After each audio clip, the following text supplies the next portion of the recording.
فيديو توكي جاكا غربا ولا سنين نورابي شوانتي اكا غربا ولا سنين Dhuguma ispoortii dandeessaa gurbaa. غربا ولا سنين هيك فيديو نورابي سن اكاسين نورابي كم ده شاب بين اركني اتي غربا ولا توك Argeera maddi safuu qaba akkasitti waraabu maddi. روتينو Laala. Kana gadi baasa. الله saya mau bawa dapat piting juga tak terbenih hampir miliar kan bos lagi nggak untuk rumah ini bisa waktu ini udah depan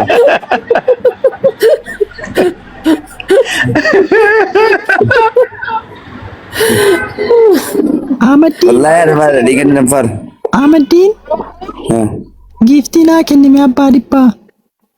هاي giftina kan depan depan كون إيرو وكذا دور الدم بابد Allah nabi asanan mai dulu mati ya nawati enggak أرجع جزء زينة ما كانت هذا كان أستاذ زان تبرع ولين كتكا إني تبرع برجرا ini tak berapa aja itu berapa mati aja salah galan أوكي ini ujiro boleh galan ujiro boleh ber saya jarak cuci tanah gitu sih ufte rungguan aja mati يا مسكين تيتي يا براني ده أغتيسان براني ده أغتيسان دي روما برجرا جت في ده رفتي Lega, ane dia berapa saat sih uji jam marahin nan ufte rungguan mati mujo أيه Maal takka zai ce zare musalwa na sannan. Allah nabi Mahal yitare kas.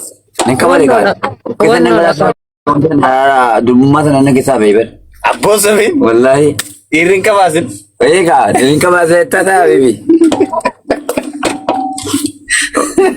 rumah ni kan ulmo tu sana dapat kan ilmu nama tahu sana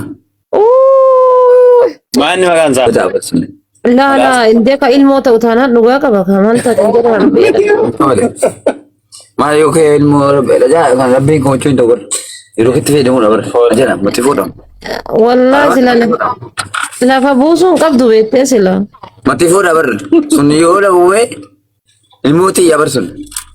والله بالله آتي والله سلا وتوسطا يا أستاذ حمزة يجورا أكنا ما علموني كلا أجهزة تيجا فردا Ya kisah negawat dia nanda mu wachi kan mu jangan merate bayang kamu awe kan jadi. Mana satu resani. Gachani. Magira dan. Mana satu resani ber. Sabi sana. No jechu mal jechu laman ta tera beri te shambe akamitti namni jechu wan ilmo sati lafa bade barman Inde sirriidha amma kunoo kanaanu dheengadda dhufeetoo manatti qoricha nyaachise amma immoo makiina dhaanaa dha'uudhaare makiinumaan rukuta namichi. hai ilmo sati lafa bade barman jechu Bari ka wanti sun ilmu da bate ber rabbi ko cuy to ber yero tfe dam deti fuchu wale. Amma walumaa galatti ilmoon tokko badeera jechuudha. Ilmu to ko de. Dhiira moo dubara laata? Dumma la male sun. Durbummaa keetti badee? amma jechuun akka ilmoo tokkicha dhabnetti abdii kutanneetini waan biraa irratti dalaguu qabna beektanii. Amma nyaata ni gura baas wanti sun ber waa madhiisin. Amma keenyaafi wanti sun dirqama ilmu ta'a waan ta'eef ilmu rabbi namni yeroo baay'ee wanti ni rabbiin komatuuf waan akkas hojjetuuf. Ofii balleecheetti na rabbiin komata. Rabbii komata ati yoo tammaal taate dubartiin qabin. Yoo ilmu dhalcheen ilmu argadhe. Ani amma mana keessatti tokko nan fida laa ani fati. Nan fidaa nama hunda isaanii mana keessaa hin baafa. Okay. Nyaata keenya manaa nyaata. Qursii jiraata. Isaan mana fayyadamu. Hunda keessan hin guba bakkatti. Ati dhiira kuulloon kun immoo nuugameera mana keessatti laa. Gurbaa kuulloon kun nuugameera. Kulloon miskiinaanis kulloon jedhanii. Maal miskiina oo baase manuma kanaa kan baasaa hin gallee toorafna. Amattiin maaga.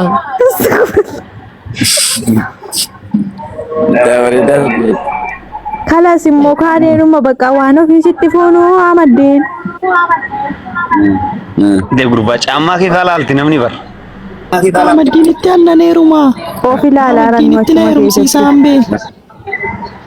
Hai Ahmadin itti na heerumsiisaa. Kaawwan wenna deessaa. wayyoo wallahi Imraan ilaa Wallahi de kaawwattu soo. ayoo Ambee maqaa qonnaan kan buusaa.